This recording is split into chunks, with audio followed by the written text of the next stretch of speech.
This is Richard back at you. Out enjoying the rain. It's been raining for 3 or 4 days here in Amarillo, and believe me, we've been enjoying it. Mowed the grass like 5 times in 1 week. Gotta love it. But hey, we got Ori's 2006 GMC in the house. Not sure what it was doing. I know the fluid's really dark and stuff like that. Got quite a bit of metal in the pan. Now it does have some lean codes and stuff in the computer system. Other than that, it has no codes. Normally we see lean codes and stuff like that is usually intake manifold leaks, stuff like that on these LS motors. So we're going to get this thing apart, and it's all original, never been messed with. You can see just how dark the fluid is. Converter hubs, a little worn. Let me put a rag here so it doesn't start dripping like it's going to. But like I said, the fluid's really, really dark on this thing. It actually has 257,123 miles on it. And the way it looks, it's probably original.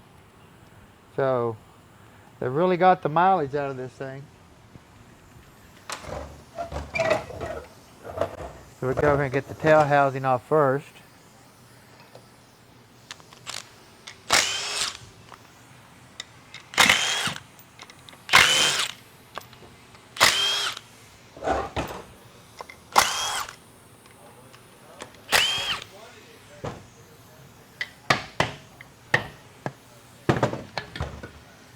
Now, the seal in the kit's going to be identified with an orange stripe on it. That's how you're going to identify it. There is another seal in there too that's a solid black one for the early models if you have an early kit.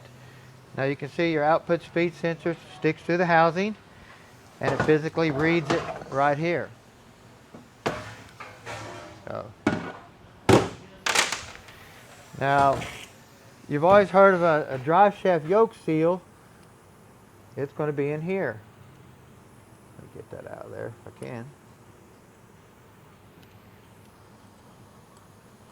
Well, I was hoping to just grab that, but of course nothing goes your way when you want it.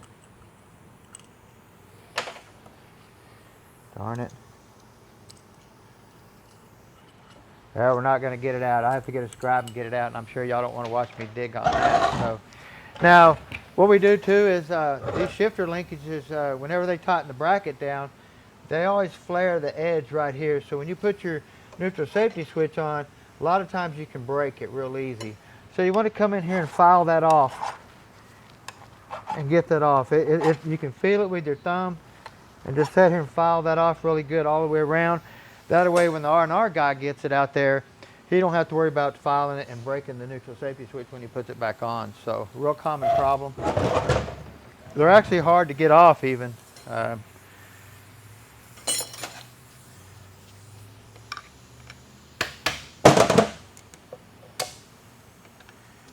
this one here, we're not going to put a Corvette servo in or anything like that, but we definitely will be putting the wide bands, Z-Pack, and all that type of stuff in here.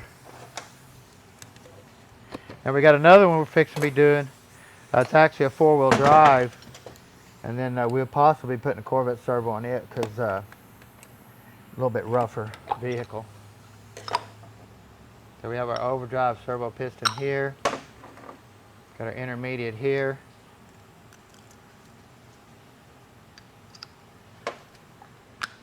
Never leave that spring out. I get them in here sometimes. People leave that spring out. That spring is there for a reason. And it's to keep that servo pin off the band.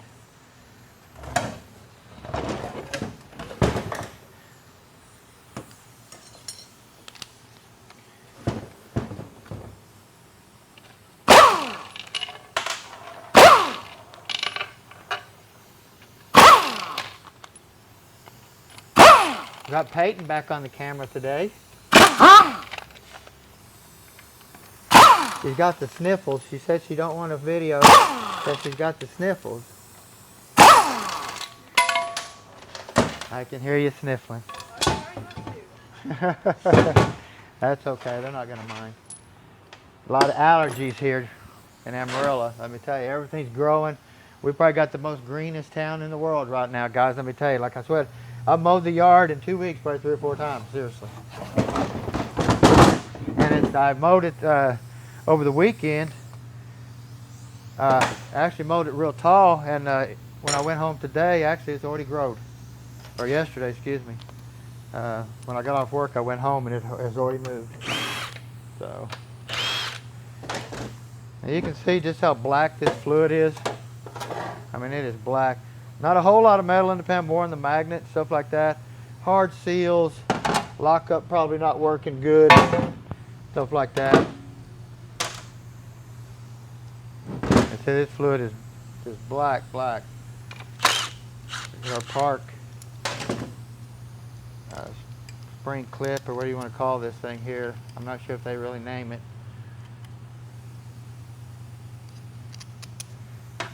They got a name for everything, and different builders have different names and everything else. So, and we do have a pressure or pulse width modulating solenoid here. We have a 3-2 downshift solenoid here. We have a converter clutch solenoid here. We have a pressure control solenoid here, and then we have our 2 shift solenoids here. So we actually had a gentleman come in yesterday up from Dallas, built his own transmission, and it works flawless. He said he loves it, works flawless, but he has one problem, and he couldn't figure out what it was. And they went ahead and stayed here, went to our canyon and stuff, and for on vacation and stuff. So we brought it in and fixed it for him. And basically, what happened when he had it at the car wash, washing it off or whatever, he got the he bent this lever right here, the parking rod. He bent this right here. So when it's in park, that's in park. But when he put it in manual low like that, it would kick it over like that, and click like that. That's what he would hear when he would put it in manual low and he took off. He'd hear that click, click, click, click, click, click. And it was a simple fix. You pull the linkage off here, pull the rod out, stuff like that. If not, you're going to have to pull the valve body off. So we put him a new rod in there that was straightened up and put it in manual low. The clicking and stuff's gone. So a real simple fix, and he actually learned something. So, but like I said, he built all of his tranny at home off of my videos. And I think this kid's probably 20. He's really young. Him and his dad come in to shake my hand and meet Trent and Teresa and Annie and the grandkids and stuff yesterday. So we're going to get our manifold switch off here real quick.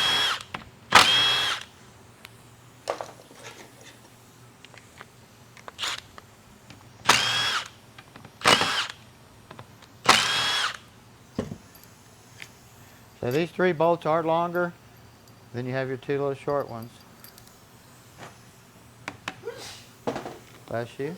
Bless you. And we have our manifold switch here. Like I say, all these here are pressure operated. Pressure comes in here and pushes on these pillows and makes them click. They're just little micro switches. So you got to clean it up really good and look at it. You can change the O-rings on them and stuff. Bless you. Also, we have 3 8mm bolts here. Now these are longer than any of your 10 millimeters. You're going to have 2 short down here. You can see that. Bless you.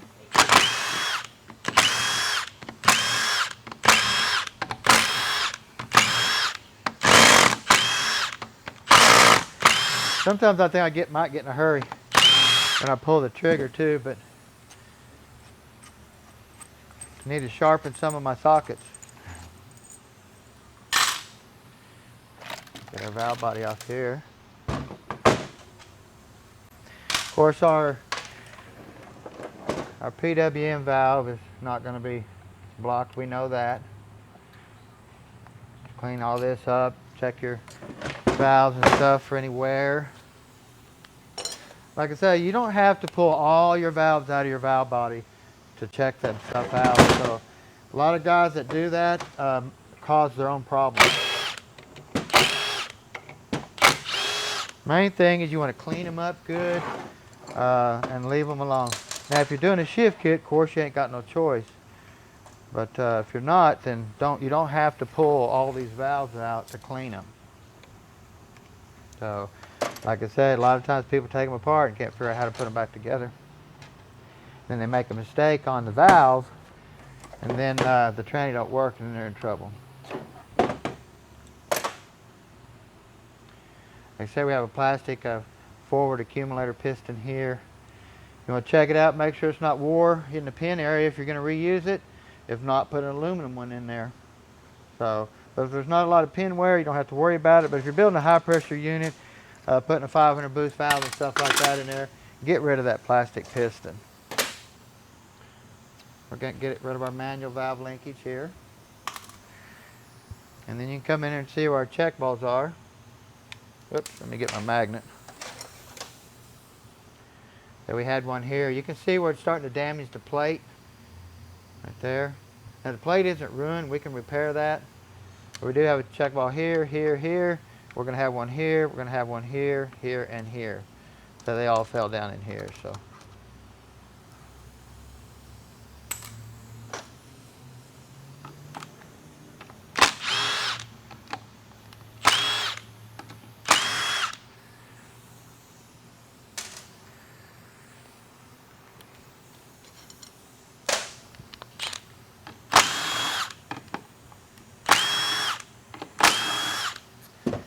And we got our accumulator piston here for second gear. And we have our plate. It's a round hole, square hole. It says valve body. The bottom one says case. Round hole, square hole. Got your filters here. You just want to change them. Your kit will come with new ones. Stuff like that.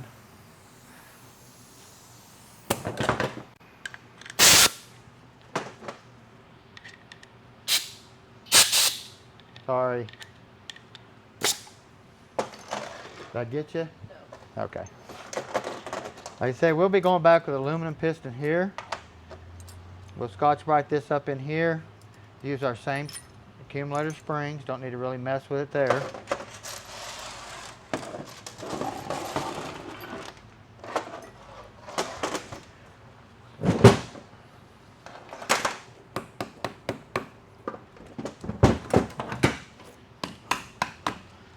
Like I say, always replace your wiring harness. If you don't have no fluid in here, it's not there yet. It's just when is it coming.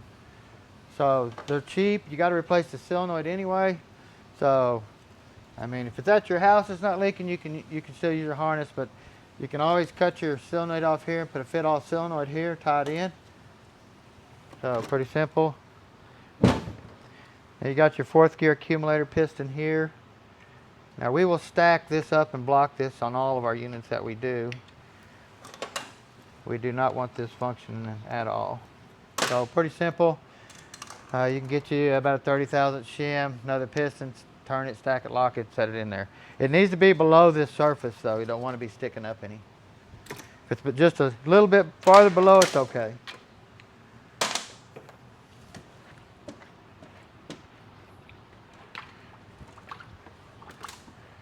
You know, we had our one incident with our squeegee. I left it in the parts washer and it got all wrinkly and stuff, but I put it in our InstaClean parts washer, let it run for about an hour, and it come out the blade straight as an arrow. And ain't even wrinkled up no more, so save that thing. We'll come in and get our park linkage off.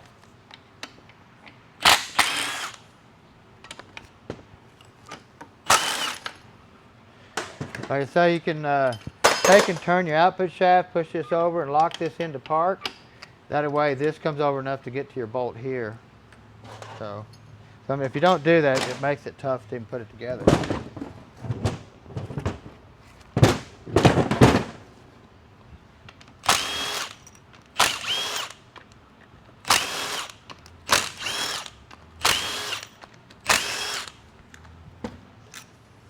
Yep. Got in a hurry?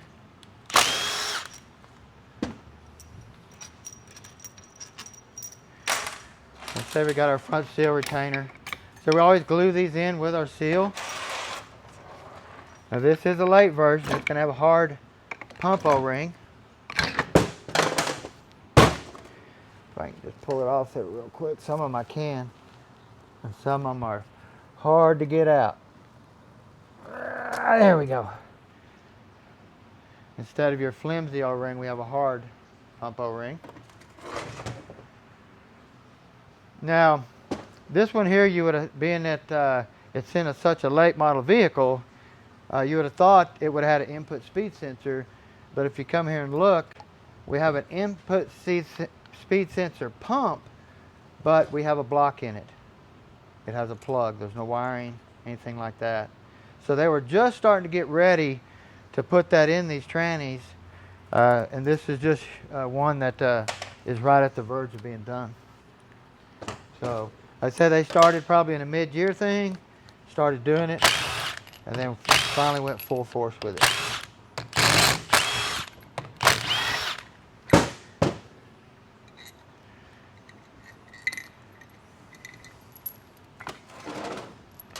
You're going to come in and look at your pump stator for any wear through here.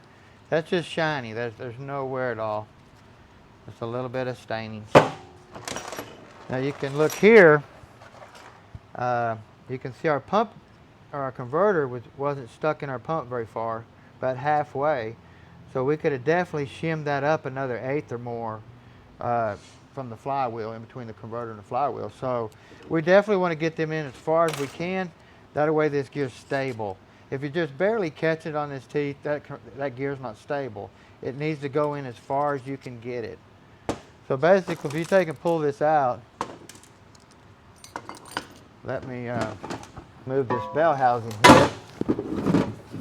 Flip this torque converter over. If you bring this over here and you put this on there about where that was, that's about where it was. Look at that. It ain't even in there. Look how much farther it can go. It can't go that far, but it can go that far. But factory had it about right there. So this is not a stable pump rotor on that converter. I mean, you see the wear that it has on the pump rotor. I mean, if it went another 1/8, that would have been so much more stable. See?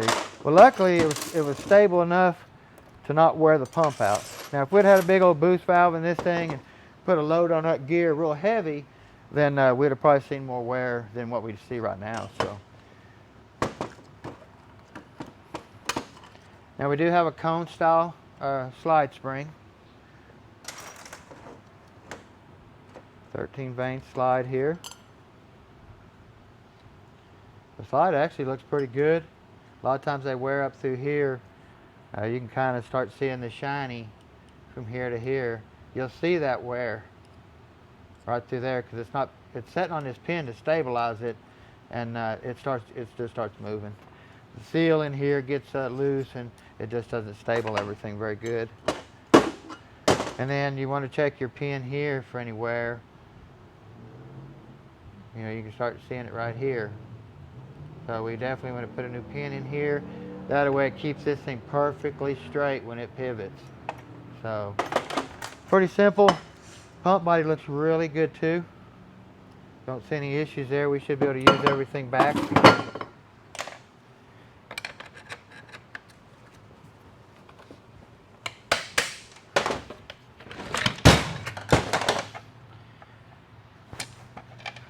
So we have our band anchor. See, it goes in here. Supports around the drum. And then you have our servo that comes in the side of the case. Like that.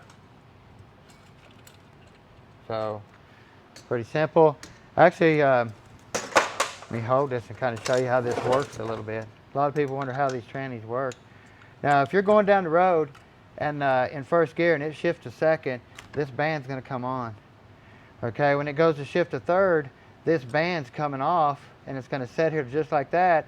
When it shifts to third, your 3/4 clutch comes on. Okay, when it shifts to fourth, your 3/4 clutch stays on and your band comes back on. Now you got fourth gear going down the highway. So when it goes back to third gear, your band just comes off. That's it. Your 3/4 clutch is already on.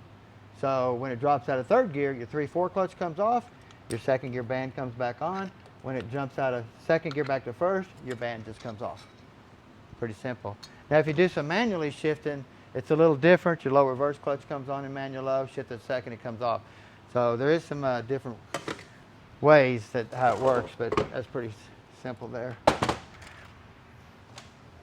So we have our reverse clutch here.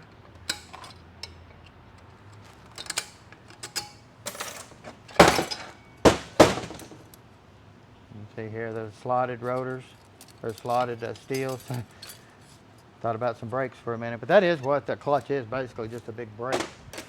So now if you notice too here, this drum here does not have a check ball in this hole right here.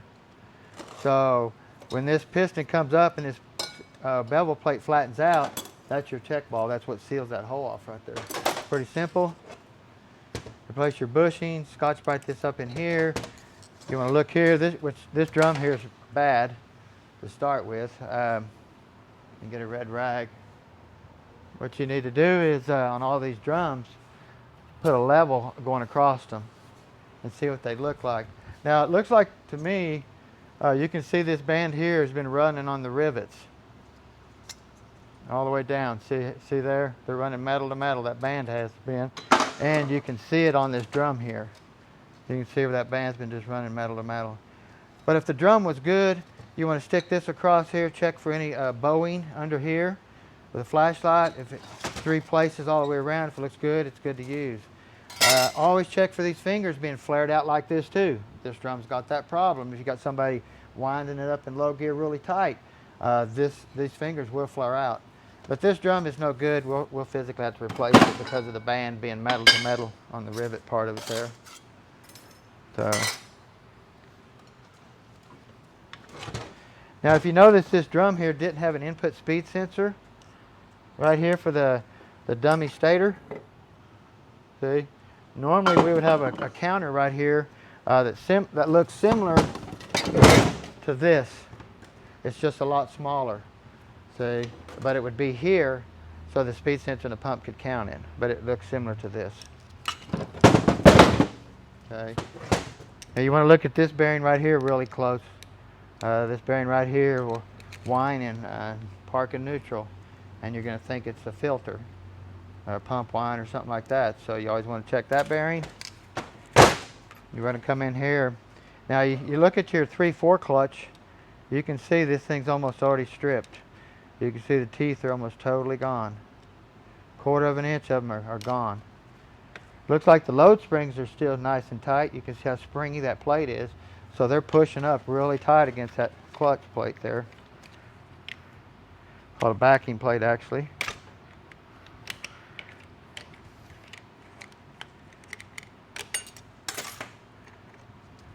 But you can see this clutch right here was starting to strip.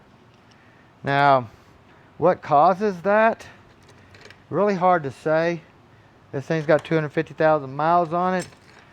You know, to me it's done its job. But we do see this. So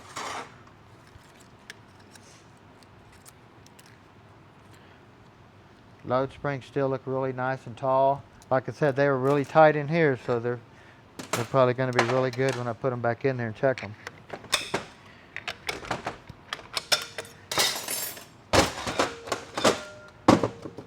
Of course, we have our forward clutch, engine brake clutch.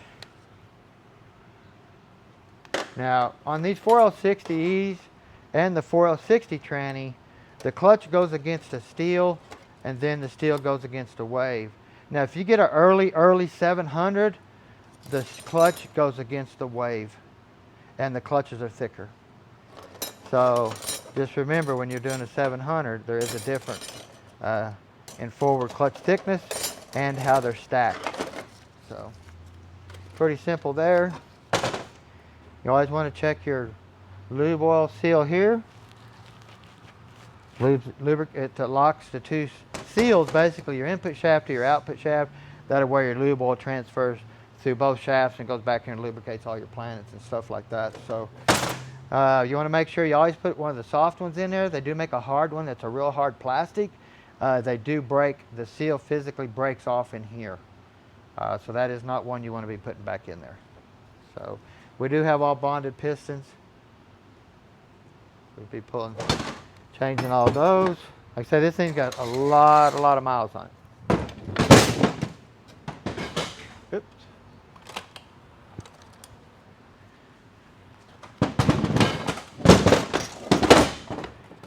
See if I can get down here and get my snap ring out real quick. See if it's a one-time Charlie. Oh, it almost was. Come on out of there. Oh, there we go, 3-timer. But at least we got it, because sometimes them things are bare to get out. And we have our front planetary assembly. We're going to look for any bushing wear here, look for any wobbling or pin discoloring, stuff like that. You want to look for any wear on your inner ring gear on both sides, because you have a load side and a coast side. So, and then you always want to look in here, because we already know 250,000 miles, this thing's probably going to have a lot of wear. And then, of course, you can see we're starting to have wear. They didn't harden this end of this piece here. They hardened this end to cure the bushing wear in here, but it created a problem here. Bless you, Peyton. I'll try to get this done real quick for you so you're not in here. I turned the AC on, it feels good. Now we do have a 4-tab plastic washer in the back. You can get a brass one and put back there. And this is a later version, so they did update to a hardened shell, but a lot of times we see wear in here. It's on the outer edge of the hardened shell where the bearing runs. They only hardened the center. They didn't harden it all the way out here. So we do see wear there. Bless you. And then your sun gear, we replace almost 90% of these. You look for any pitting on the load side, especially for first gear. Look at your coast side, stuff like that. But we do replace a lot of them. On our 4L80Es, 400 trannies, I mean 90% of them all get sun gears too, because there's just so much wear in those areas. On your lower sun gear and stuff, that's where pretty much all the load is on the tranny, getting the vehicle moving. So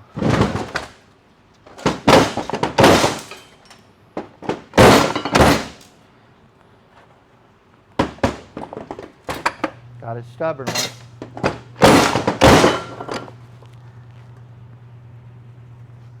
Don't know, I see it just barely. I don't know if I can get that out of there or not. Let's see.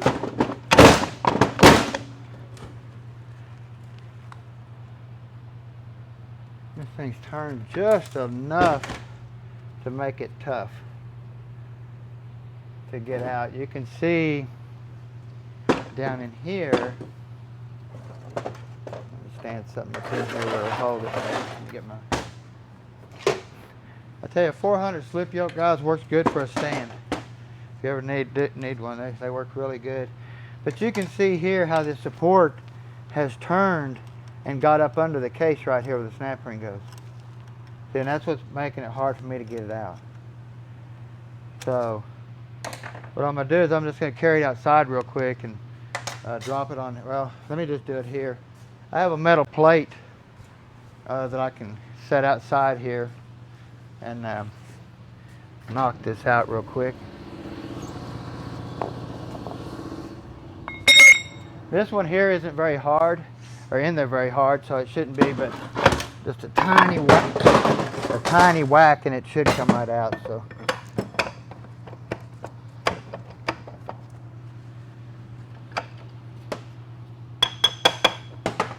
Hey, I'm hoping a tiny whack. There we go. Look at that, just a tiny whack. But we're going to look at the case better down in here because we got tons of these cases, and if it's got that much wear in it, then we know the case has got a lot of wear. So.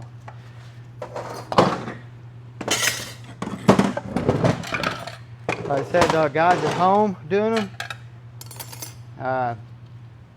you know, you could get away with it and not have to worry about it, but when you're up here at the shop, doing a real high dollar pressure. Well, put it this way.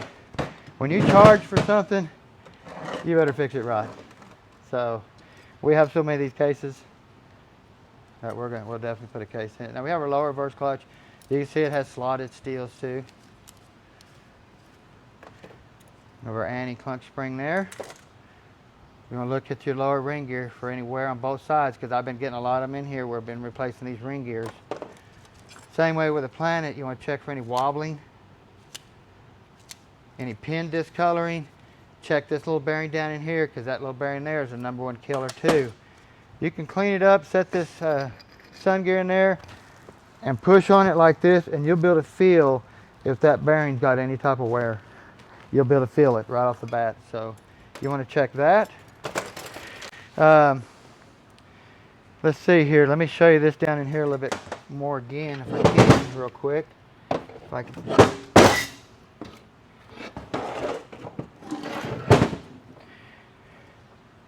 And my flashlight on might make it a little bit better.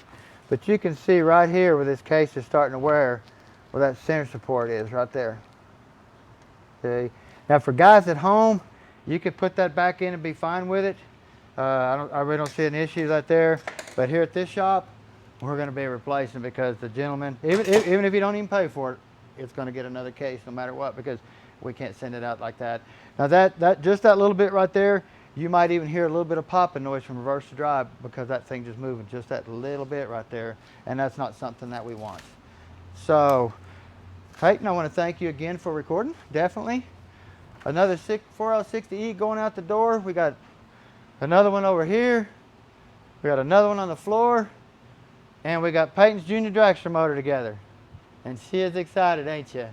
Yes, she is. She's going to be racing this weekend out at Emerald Dragway. So we're excited to get the motor back on her car and get it started. We're actually going to do a video on starting it.